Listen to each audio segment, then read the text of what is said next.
Welcome to the new video and the first outdoor video of the HiSky HMX280R. This is the racing evolution of the former HMX280. So it's a racer like his predecessor, but now it's including a camera FPV bundle. This one is able to film in 1080p and broadcast the FPV signal in 5.8 GHz thanks to this 40 channel band with a 600 mW built-in video transmitter. So out of the box I can say that I really was impressed by this FPV camera bundle, completely gyro-free, very strong signal as you will see.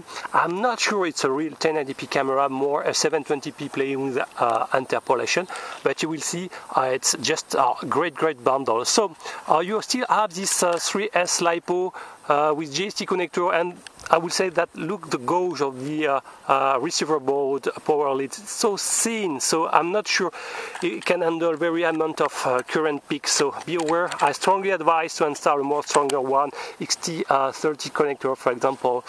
You can find here the micro SD slot to connect this quadcopter to Open Pilot. Motors are increased, they are 1806 now, 6-inch props, 6030 to be more precise. And you can find here the 2.4 GHz antenna. It's based on the HiSky protocol, so on the NRF24 there one RF chip.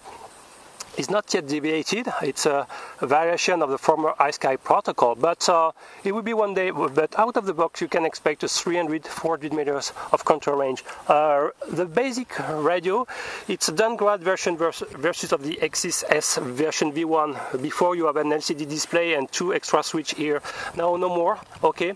So it's a basic model. So the flight mode here you are in stable mode, horizon mode, and here in one you are in acro mode to pirouette. Be aware with this model, the dual rate button is here, but the dual rate 1 is the beginner rate, while the more expert is the 0, the inverse, okay?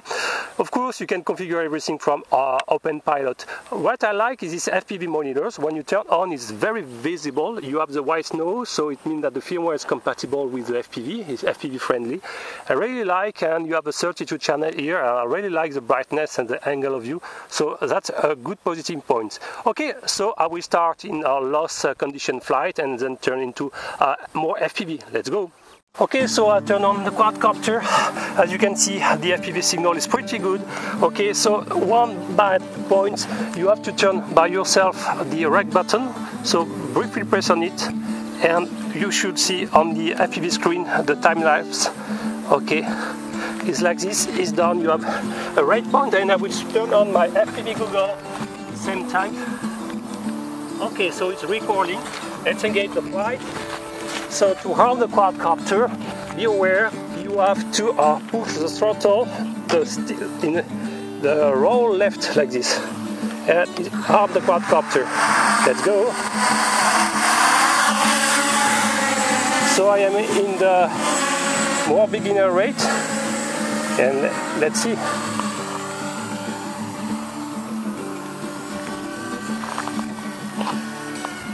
Wow.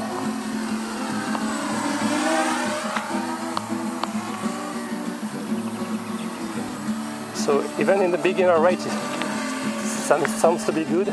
So I would say the main drawback of such machine, 470 grams, it's a full plastic body. So it means that with a hard crash you lose all your canopy. So you need to be very vigilant. Okay. And wow, I don't think it's really adapted for racing, but except if you are a fantastic flyer. Wow, really, if you can see on both the FPV screen, the fluidity while recording is perfect. I will turn the more advanced rate and let's see how is it. Wow, the pitch are amazing. Wow, it sounds super fast.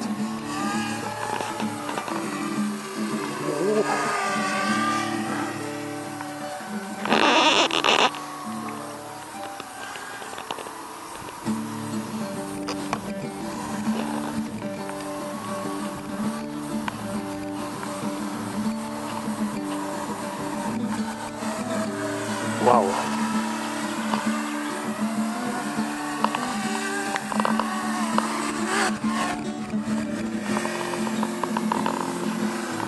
Okay, I will land now and try more in acro flight. Okay.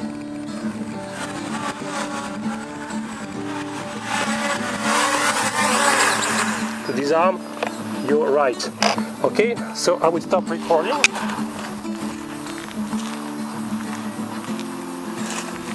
And stop recording. Okay, so I will start more in manual flight, so flight mode 1, start flight recording. Yes, time lapse, and I will turn on my FPV Google.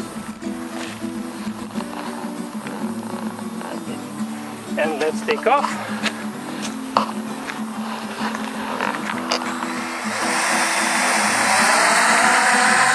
So now I am in a pure manual flight. Yes, so you have some fast flashing LEDs, as you can see. Yes, nice. Yes.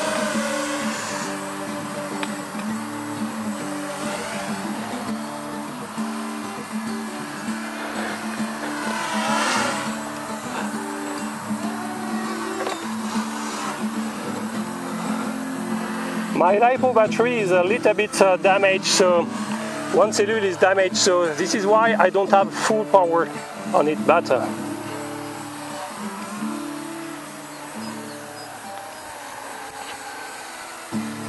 okay, now I will try more to fly FPV.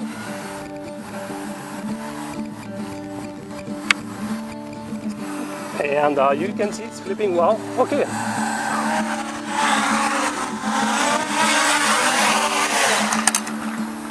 Disarm.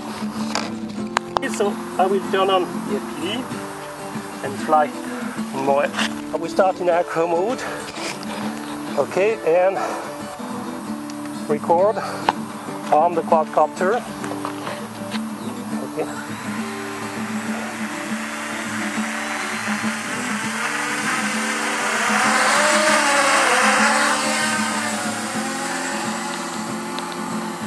Pretty smooth on my FPV Google, is it amazing. Really I like. What's a pity that they don't include any OSD information.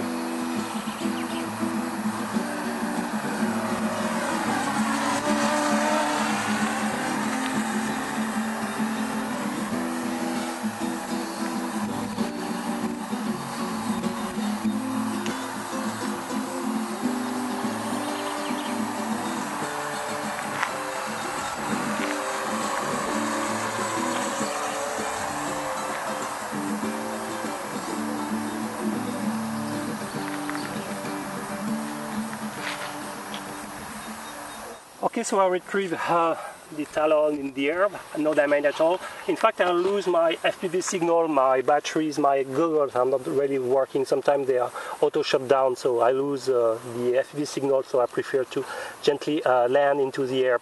No damage at all. Well, really, I like how it's flying. It's a little bit heavy, 470 grams. My damage is, my LiPo was damaged, as I said, a little bit puffed. So one cellule is damaged, so you can expect much more power with the 100% working LiPo. Really, I like the FPV ring, and it's just amazing, and you will see the stability of the video. For me, it's a very nice cruiser machine.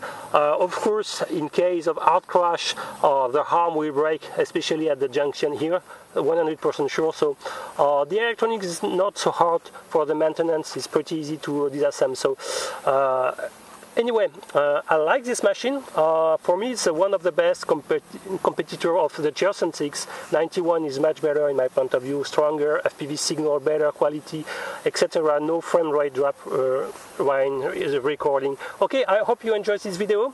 If you like it, please thumb it, and if you like my channel, please subscribe. See you next time. Bye bye.